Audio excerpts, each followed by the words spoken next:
Classé monument historique depuis 1978, le château de la Guignardière est un héritage de la Renaissance en Bas-Poitou.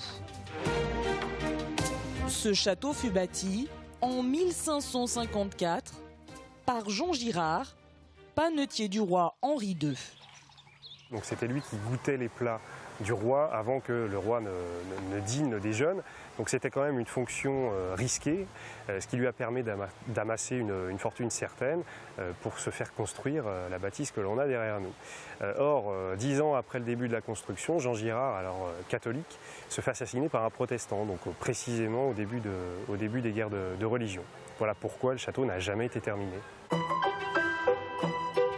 Malgré sa construction inachevée, le château a gardé une certaine élégance. Grâce notamment à ses cheminées, ses fenêtres à meneaux et ses toitures d'ardoise.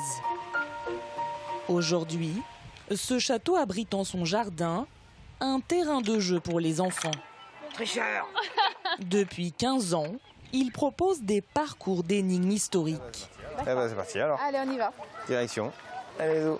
La famille Hey est venue de Seine-et-Marne. Elle a choisi de tester la nouveauté, le trésor du pirate. Alors, il faut trouver le nombre de nœuds identiques. Le but du jeu, c'est de résoudre les énigmes et de retrouver le trésor de Barbe Noire.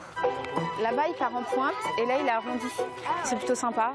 Le fait de faire une activité en famille, et non pas les enfants dans un coin, les parents de l'autre. On était ensemble et puis ça touche aussi tout âge. C'est pas que pour les grands ou que pour les petits.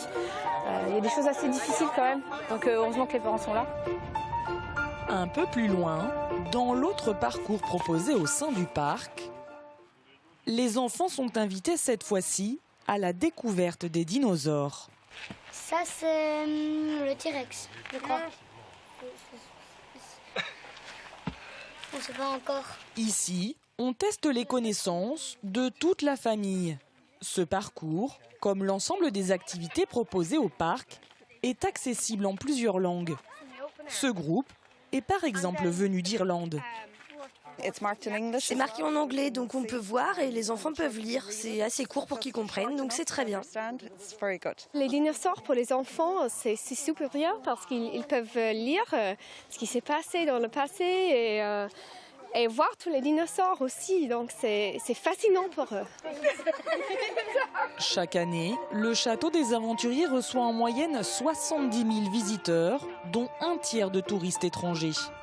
Les recettes générées par les entrées permettent aux propriétaires de financer en partie les travaux d'entretien du château.